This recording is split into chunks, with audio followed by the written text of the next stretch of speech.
कांग्रेस के senior leader Mallikarjun खड़गे और शशि थरूर ने पार्टी अध्यक्ष पद के लिए नॉमिनेशन दाखिल कर दिया है।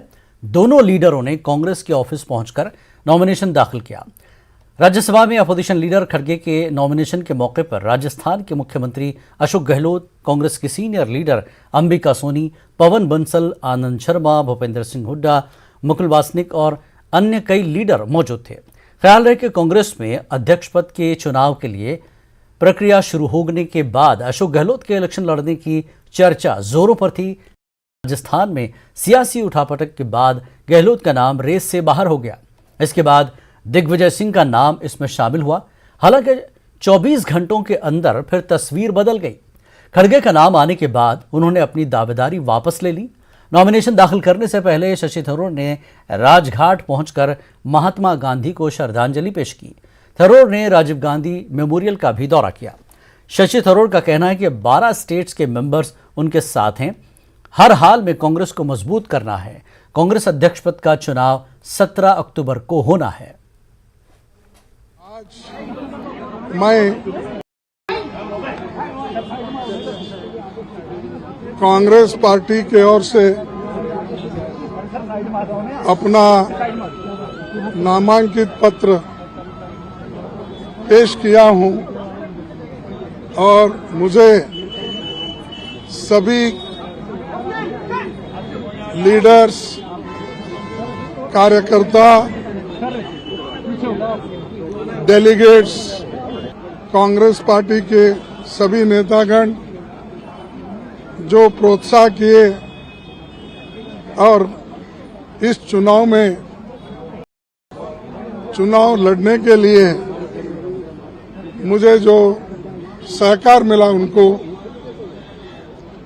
इसलिए उनका फिर एक बार मैं आभारी हूं।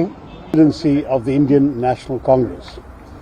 I was not prepared for the extraordinarily enthusiastic collection of Congress workers who accompanied me to outside and inside AICC headquarters, and I thank them all through you for their great enthusiasm and show of support for change in the democracy. The nomination papers I have submitted reflect the extraordinarily wide range of support that has been extended voluntarily to me by our party workers across the country. The Congress President has assured me that the Congress Party has no official candidate and that the Gandhi family will stay neutral in this race and that they welcome as many candidates coming forward as possible. In that spirit, I have put forward my candidacy. It is not disrespect to anybody. It is a friendly contest. Karnataka से अब तक 110 PFI members को गिरफ्तार किया है। राज्य के 42 जगहों पर पीएफआई के ऑफिसों पर ताले लगाए गए। कर्नाटक के होम मिनिस्टर अर्ग ज्ञानेंद्र ने यह जानकारी दी। पीएफआई के बाद आरएसएस के सिलसिले में उठाए जा रहे सवालों पर अर्ग ज्ञानेंद्र ने कहा कि आरएसएस एक देशभक्त संगठन है। पूरे देश ने आरएसएस को स्वीकार किया है। शांति सुव्यवस्थೆ ಹಾಳು ಮಾಡಿದ್ದಿದ್ರೆ ಒಂದು ಧರ್ಮದವರು ಇನ್ನೊಂದು ಧರ್ಮದವರನ್ನ ಅನುಮಾನದಿಂದ ನೋಡುವಂಥ ಒಂದು ಪರಿಸ್ಥಿತಿ ನಿರ್ಮಾಣ ಮಾಡಿದ್ದಿದ್ರೆ ಅದು ಕಾಂಗ್ರೆಸ್ಸಿನ ಬಳುವಳಿ ಈ ದೇಶಕ್ಕೆ. ಆದ್ದರಿಂದ ಅವರ ವೋಟ್ ಬ್ಯಾಂಕು, ಅವರ ಅಧಿಕಾರ ಮುಖ್ಯವೇ ಹೊರತು ಅವರಿಗೆ ಈ ದೇಶ ಮುಖ್ಯ ಅಲ್ವೇ ಅಲ್ಲ. ಅಲ್ಲ, ಇದು ಅರ್ಥವೇ ಇಲ್ಲ. ಇದರಿಂದ ಏನೂ ಅವರಿಗೇನು ಉಪಯೋಗ ಆಗೋದಿಲ್ಲ. ಜನಕ್ಕೆ ಗೊತ್ತಿದೆ, ಅವರಿಗೆ 65 ವರ್ಷ ದೇಶ ಆಳಿದವರು. ಹಂಗಾರೆ ಈ ಭಾರತ ಜೋಡಾಗಲಿಲ್ಲ, ಒಟ್ಟಾಗಲಿಲ್ಲ ಅಂತ ಹೇಳಿದ್ರೆ ಅವ್ರ ದರಿದ್ರತನ ಅದು. ಈಗ ಅವರು ಅಧಿಕಾರ ಕಳ್ಕೊಂಡ್ರ ಮೇಲೆ ಭಾರತ ಜೋಡಕ್ಕೆ ಹೊರಟಿದ್ದಾರೆ.